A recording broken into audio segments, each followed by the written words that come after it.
You're watching the sports and political channel of LB. If you're not subscribed to this channel, make sure you hit the subscribe button, hit the like button, share these videos on your social media platforms. Let's get down to business. So last night, Chris Paul, who was traded from the Phoenix Suns to the Washington Wizards, along with Landry Shamet and Bevy other picks for Bradley Beal, has now been traded from the Washington Wizards to the Golden State Warriors for Jordan Poole and for some other draft capital. I told y'all Chris Paul was never going to be a Washington Wizard. Told y'all this. The Wizards were going through a youth movement. I told y'all Kristaps Porzingis wasn't going to be with the Washington Wizards. He is now been traded to the Boston Celtics. Marcus Smart is going to the Memphis Grizzlies. And yeah, man, look, this is some wheeling and dealing going on right now. I'm gonna get into the whole Kristaps Porzingis Marcus Smart trade in another video, but I'm gonna stay on this one. So now it looks like the Wizards are going to build around Kyle Kuzma and Jordan Poole. Jordan Poole pretty much days was pretty much numbered when Draymond Green socked them in practice last season at the start of training camp. So you have a situation now to where the Wizards can build around Kyle Kuzma and Jordan Poole, and that is pretty much for right now. They're going to add some more pieces, but that's going to be the dynamic duo that's going to lead the Wizards into the future. Which brings us to Chris Paul. Now, Chris Paul and Stephen Curry have been bitter enemies for well over a decade now. And now these two are in the situation where they go from bitter rivals to teammates. And this would be Chris Paul's arguably his best chance to win an NBA championship, because we all know that the one thing that has eluded Chris Paul's illustrious career is the ring. So we're going to talk about this timeline of this rivalry here that has gone on between Stephen Curry and Chris Paul. So we have to go way back to the summer of 2009.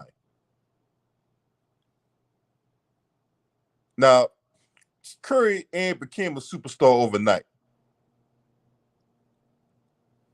Part of that preparation for his pro career happened the summer after he got drafted, when Curry worked out with Paul, who had been in the league for 4 seasons at that point. You know, Curry called him a great mentor, you know, who he said understood how a guy in this level prepared for the summer, how disciplined he was, the work ethic. Got to see firsthand the summer league and though the beginning of a season. And they have a Carolina connection because both of them are from North Carolina. You know, Chris Paul was on The View a few days ago. That's that ABC talk show where he was promoting a book that I'm going to buy. This book talks about his grandfather and how they came up and stuff like that when they were in North Carolina, right? Now, Chris Paul and Stephen Curry also vacationed together later that summer at Disney World in Orlando, and that vacation is when Paul gave respect for Curry during their workouts. This is what Curry told NBC Sports Bay Area in 2021. All right, but that's where the kissy, lovey, we got respect for each other in. Well, at least off the court, they have a mutual respect for each other. But on the court, that's when the lovey-doveyness go away. April 24, 2014. 1 year after the Warriors made a surprise trip to the second round of the playoffs, they faced the Clippers team with the league's best offense. In Game 3, Curry had the chance to give the Dubs a 2-1 series lead, but Paul stifled his three-point shot attempt. And Curry and perhaps the entire Warriors fan base, though the point guard was fouled after telling reporters he wasn't going to complain about it. The Warriors had their chances again throughout the series, but ultimately fell to the Clippers in 7 games. The start of 2014 through 2015, Curry improved from often injured to a bona fide superstar en route to MVP, and that's the when he won the unanimous MVP at that. Curry tortured the entire league, particularly Chris Paul. Now, on the top of the thumbnail, the top left, that was the move that Paul got cooked on when Curry was on that baseline, did a behind the back dribble, did 2 behind the back dribbles, a step back and a step back J that had people like, oh shit. They had people going like, oh shit, that Chris Paul just got cooked.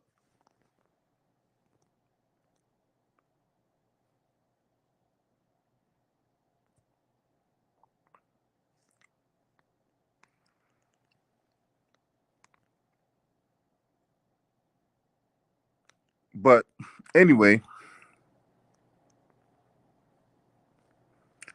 November 4, 2015, no one instigated Draymond Green spilled the beans that a major motivation for Curry throughout his career was to beat up Paul. It was a personal vendetta there to get better than him. That's how it should be. It's nothing against Chris, nothing against Steph. It was just, I want to be better than you. And I think everybody uses somebody to push them to that point. Green also called up Paul's physicality against Curry and the entire play his effectiveness while comparing Curry to arguably the greatest NBA player of all time. Of course, you reference Jordan versus the Pistons. April 10, 2017, Warriors reporter Marcus Thompson II joined the Straight Fire podcast with Jason McIntyre to share some more details about the rivalry between Paul and Curry, claiming that the beef comes from jealousy after Curry began idolizing Paul. Saying that Chris Paul was somebody he looked up to. Chris Paul used to dominate the matchup. Chris Paul was supposed to be the next line to win the championship. Then suddenly it was Steph. That's another relationship where Curry was like, oh, I look up to you. And suddenly there's a stain versus Steph. 2018 Western Conference Finals. Ahead of the 2017-2018 season, Paul was traded from the Rockets. Or he was traded to the Rockets, I'm sorry. Because he was with the Clippers. So he was traded to the Rockets, joined forces with James Harden to try to build a worthy rivalry with the Warriors. Despite their 3 meetings in that regular season, Houston got the upper hand, winning 2-1, finished the season with the best record in basketball. The most famous of these 3 regular season games was a classic Chris Paul moment with Houston point guard pretending to laugh at something that Steve Kerr said on the Warriors bench, only to scowl when he looked away. When the 2 teams met in the Western Conference Finals, it was a back-and-forth affair, where each point guard got a chance to show out. Curry's go-to celebration was the shimmy, which he showcased in Game 3, and Paul got to throw that right back in Curry's face after a desperation heave in Game 5. Houston took Game 5 in a 3-2 series lead, but Paul picked up a hamstring injury that kept him out the final 2 games. It was perhaps the first sign that age was catching up. Paul's absence only magnified the situation when the Rockets built up double-digit halftime leads and Game 6 and Game 7 only to squander them. Game 7 was particularly memorable collapse because Houston shot 7 of 44 from the 3. And at one point, they missed like 27 3-point attempts in a row. After the elimination, the Walkers swore they would have beaten the Warriors had Chris Paul had been healthy. That would not be the only time Paul and Curry would face off each other. course, they had their little thing on Family Feud in 2018. Then in 2019, the Western Conference Finals, Paul and the Rockets refused for another postseason meeting. During this time, it was one round earlier because of the Western Conference semifinals.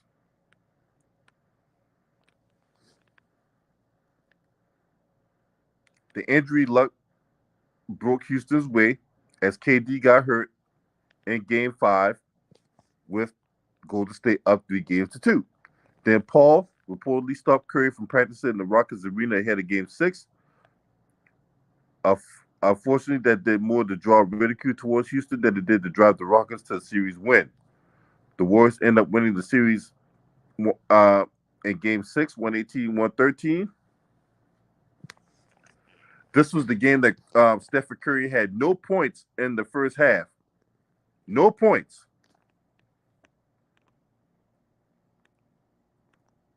And he ended up with like over 30.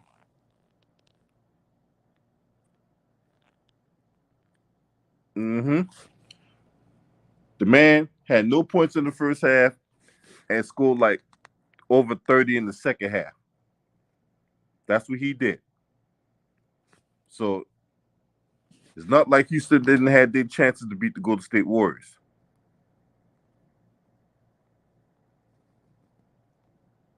Matter of fact, Curry had 33 in that game after scoring no points in the first half in the 2019 Western Conference semifinals. Then in 2020, Paul was set to OKC for Russell Westbrook as the Rockets began to spiral. This is where Daryl Morey was on the Dan Patrick show weeks before and was saying that, oh, well, we're not going to trade Chris Paul. We're going to build around Chris Paul and James Harden. Then Chris Paul gets traded to OKC. For Russell Westbrook, he was then 34, and he was leading a young team. And you also had clowns like Ryan Hollins. You also had clowns like Ryan Hollins come out saying that, oh, well, Chris Paul is washed up and he don't got it no more. And he's done. Only for him to get traded to OKC and pick up an all-star bid and to lead that team to the playoffs, but they ultimately lost in the first round to the Houston Rockets. In the bubble, right?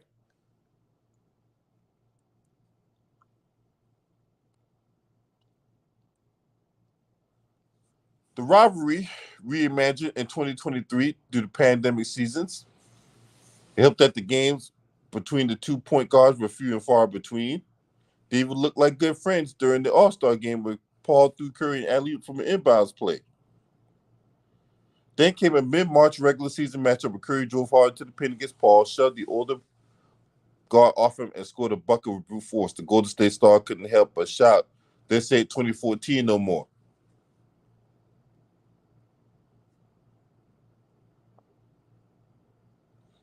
Now that Paul is on the Warriors, perhaps Curry can explain what he was talking about, that the two can reminisce all the fun times they had all over the years. So, this the thing, right? This the thing. It's a situation now where Chris Paul arguably has his best chance to win an NBA championship. I don't know I don't know what the plan is for Chris Paul. I don't know. Maybe they might put a maintenance restriction on him as far as like minutes go, so that way they can preserve him at his age. But you will see a situation where Curry will move to the 2, right? Curry will move to the 2. He can come off the screen, catch and shoot because that's what he's lethal at.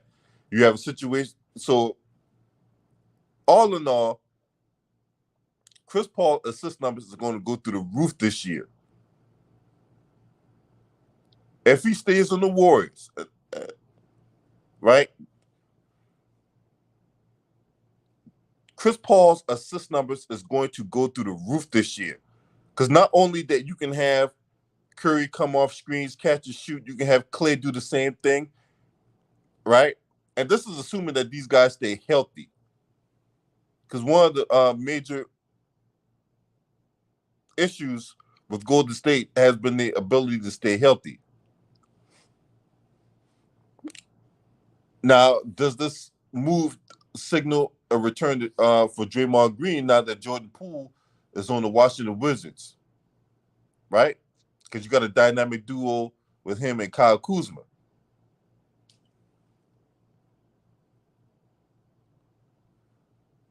And to me, with Jordan Poole going to the Wizards, I think they end up bringing back Draymond Green. Because remember, before Bob Myers left last season, Draymond Green was not going to be in the future plans of the Golden State Warriors. Draymond Green was on his way out the door. And he could very well still be out the door because he declined his player option. He declined his player option of $26 million, and he's a free agent. Now, there was rumors about Draymond Green. Oh, well, he's out partying in Europe with LeBron. I'm like, okay, and what does that mean? They're both clutch clients, and players hang out with each other in the offseason. So that doesn't really mean anything that they're partying together. All those guys party together all the time. It just comes down to, especially with a player like Draymond Green, does he has a chance to win, and does he get compensated well for it? And with both of them under Rich Paul, Draymond Green is going to find himself in a good situation. He's not going to put himself in a situation where, the team doesn't have a chance to win.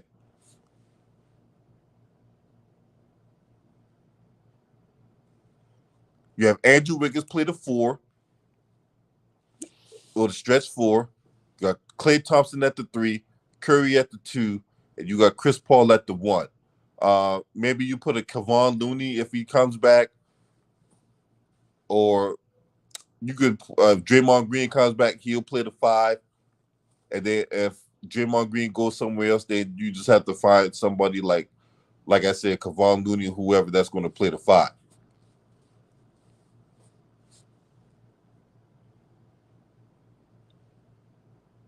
But for the Wizards, though, where a lot of people, including myself, was questioning what the hell were they doing, and they was able to snag this trade. They was able to snag Jordan Poole, a guy with immense upside. Jordan Poole has immense upside. And now he doesn't have to worry about Curry and Draymond and the other vets on Golden State. And we've seen what he can do when he has the ball in his hand. We've seen what Jordan Poole can do. Did we forget that when the Warriors won their 4th NBA championship back in the 21-22 season, that Jordan Poole, was the main driving force behind that? Yes, Stephen Curry won Finals MVP,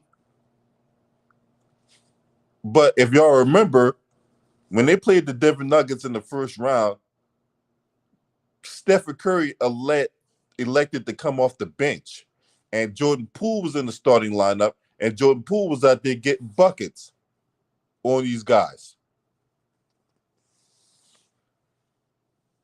So it's not like Jordan Poole don't have the ability. That's the reason why Bob Myers re-signed him to that 4-year, $160 million extension. Now, Bob Myers ended up stepping down, and I think there's some internal conflict going on in the front office of Golden State that drove Bob Myers up out of there. That's me personally. Now, I might have to do some investigative reporting on that, or some investigative journalism on that. But Bob Myers just didn't retire from Golden State just because it was time.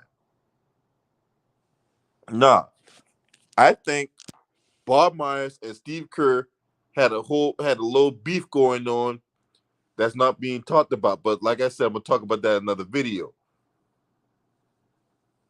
Jordan Poole has immense upside. He has youth, he has exuberance, and he will bring a level of excitement to DC. And I cannot wait to see it.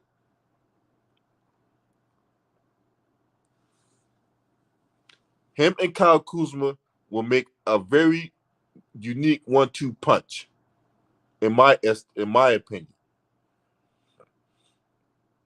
You got a guy by Denny Avia who has improved this game.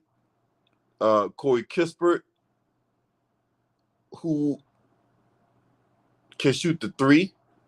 What's up, you suit? Nice salute. Now they just need to find a big man who can rim protect and can get rebounds and can control the paint. If the Wizards can do that, maybe you find a diamond in the rough. Maybe you get a guy with a mid-level exception. Maybe you get a guy in the trade because the Wizards do have assets.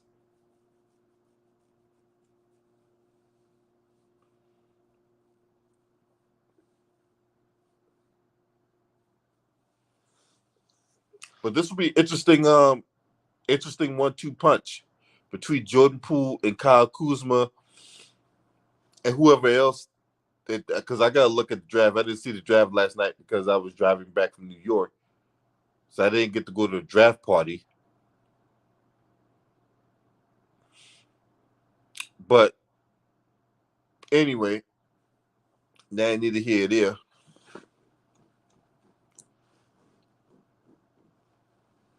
It'd be interesting to see what happens.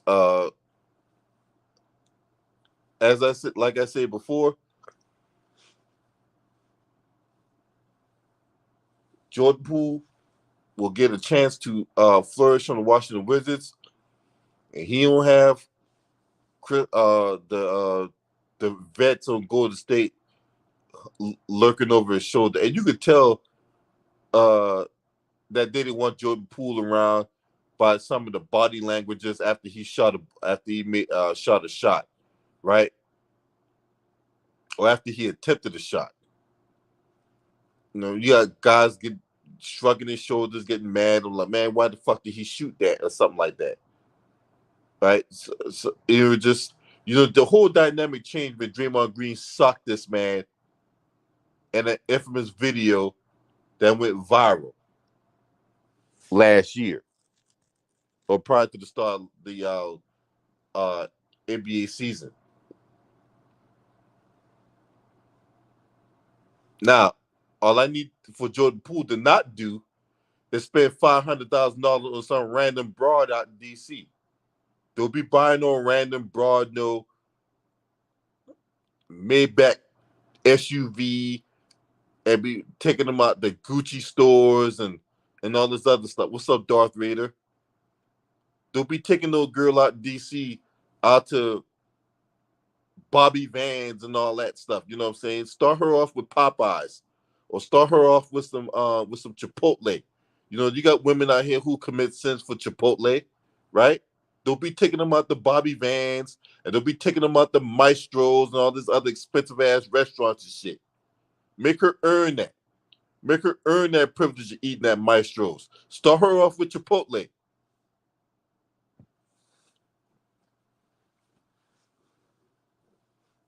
Start her off taking her to City Trends. Then, if she earns that privilege of by getting her expensive stuff, then you can take her. Don't take her to Gucci though. Don't take her to Gucci though. But you take her to a high end place. Get her some some elaborate stuff, but do not do that shit on a first date. That makes you look like a munch. Makes you look like well, you can never be the ultimate sip because that dubious sections of Zion Williamson. But anyway, as far as like the basketball aspect go, this is very interesting from the Washington Wizards and Michael Winger and Will Dawkins and Travis Schlenk, those guys who are pretty much been assembled because of Michael Winger. Travis Schlenk was an executive on the Atlanta Hawks. He was former president of basketball operations there. Will Dawkins was a guy who rose from the ranks from a intern to the assistant GM on the Oklahoma City Thunder, and now he gets to run the ship because he's the number 2 guy under Michael Winger, who was the GM on the Clippers, and now is the president of basketball operations on the Wizards. So they made a whole lot of changes to their front office. They have not changed the coaching staff, but that just goes to show you that Wes Unseld Jr. is very, very fond, or the ownership is very fond of Wes Unseld Jr. But that doesn't mean he's not on the clock, because the moves they make, this Wes Unseld Jr.'s 3rd year, typically when new regime comes in, they want to bring in their own people and not holdovers from the previous regime. So that just goes to show you that Wes Unseld Jr. is on the clock. If they don't right the ship, Wes Unseld Jr. is going to be out the door. But they're going to put the pieces around him, and they're going to see how this marinates. Right? So you guys let me know what y'all think about this. I'm going to talk about the whole Marcus Smart, Kristaps Porzingis deal, right? Because the Clippers were supposed to say Malcolm Brogdon. I mean, the Clippers were supposed to get Malcolm Brogdon from the Celtics. The problem was the Clippers did not want to deal with Malcolm Brogdon's injuries. So that's why that trade fell through. So I'm going to talk about that in another video, to where the Memphis Grizzlies end up getting Marcus Smart.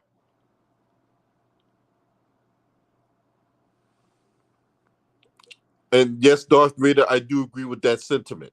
I do agree with that. Of course, they got more work to do. But yes, there's something potentially special in the water up in the D.C. area. God knows they need it. Now, if you're not subscribing to this channel, make sure you hit the subscribe button, hit the like button, and share these videos on your social media platforms. Last but definitely not least, shouts out to the LDBC. This your man. Scream at me. Huh?